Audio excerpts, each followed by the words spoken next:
Washington, AP. The FBI has contacted Deborah Ramirez, who's accused Brett Kavanaugh of sexual misconduct when he was a Yale student, as part of the Bureau's investigation of the Supreme Court nominee, her attorney said Saturday. Ramirez's lawyer, John Clune, said agents want to interview her and she has agreed to cooperate. Ramirez has said Kavanaugh exposed himself to her at a party in the early 1980s when they were Yale students. President Donald Trump ordered the FBI on Friday to reopen Kavanaugh's background investigation after several women accused Kavanaugh of sexual misconduct. Kavanaugh has denied the allegations. Senate leaders agreed to delay a final vote on Kavanaugh's nomination to allow for a one-week FBI investigation. Senate Judiciary Committee has said the probe should be limited to current credible allegations against Kavanaugh and be finished by next Friday. Leaving the hearing Friday, Sen. Dick Durbin, a Democrat from Illinois, said it was his understanding there would be an FBI investigation of the outstanding allegations, the three of them, but Republicans have not said whether that was their understanding as well. While the precise scope of the investigation remained unclear, Trump told reporters Saturday that the FBI, as you know, is all over talking to everybody, and said, "This could be a blessing in disguise, they have free rein. They're going to do whatever they have to do, whatever it is they do.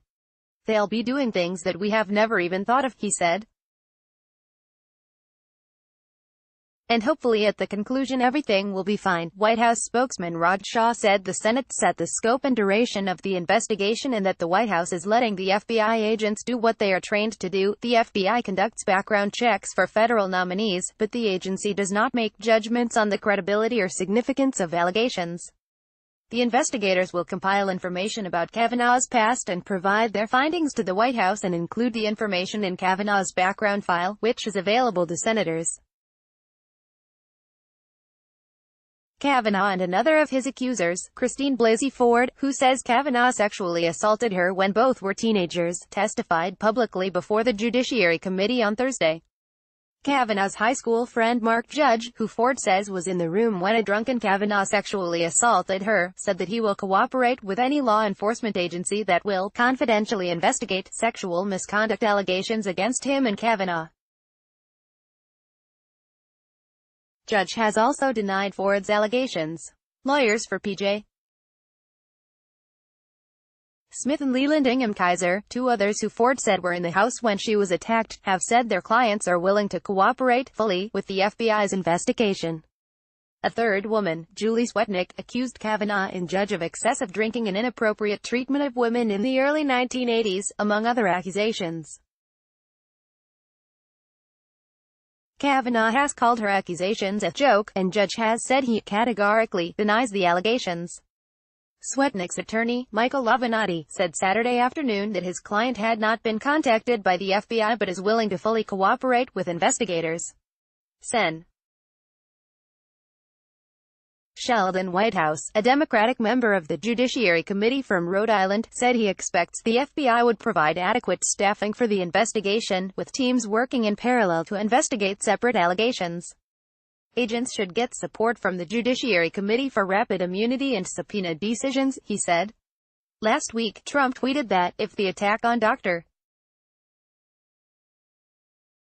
Ford was as bad as she says, charges would have been immediately filed with local police.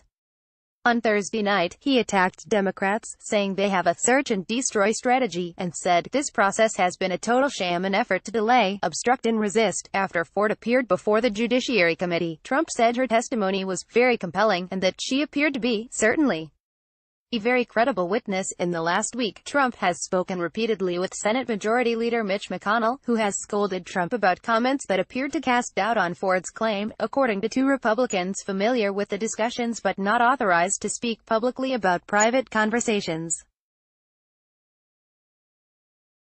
McConnell urged Trump to support Kavanaugh but to avoid attacking his accusers, warning that he was in charge of counting votes and those kinds of disparaging remarks could cause him to lose Republican senators whose votes could be key to confirming Kavanaugh, including Susan Collins of Maine and Lisa Murkowski of Alaska, they said.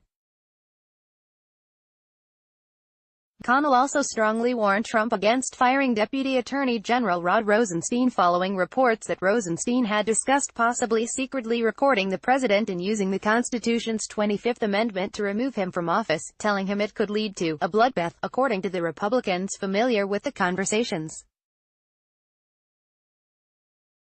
The Kentucky senator feared it could not only heighten the tension around the delicate Kavanaugh proceedings but could endanger Republican control of the Senate. McConnell has repeatedly stressed to Trump that he should not act on Rosenstein or his boss, Attorney General Jeff Sessions, until after the midterm elections. McConnell's office declined to discuss the leader's calls with the president, but spokeswoman Antonia Ferrier said the two speak regularly and have had good conversations. Longtime McConnell advisor Scott Jennings said it wouldn't surprise him that the Senate leader would be giving the president his best advice on how to be most helpful, even in direct terms. "I've never known McConnell to be anything other than candid and honest," said Jennings, who did not have direct knowledge of the conversations with the White House. Taking stock of the week, Jennings noted that the president, by week's end, has been pretty helpful. Rosenstein wasn't fired. Trump didn't lash out at Sen. Jeff Flake, the Arizona Republican who forced the delay of Kavanaugh's confirmation with the FBI probe. And Trump signed a bill to fund the government and avoid a federal shutdown without making a stink about extra money for his border wall with Mexico. "Look at what happened," Jennings said.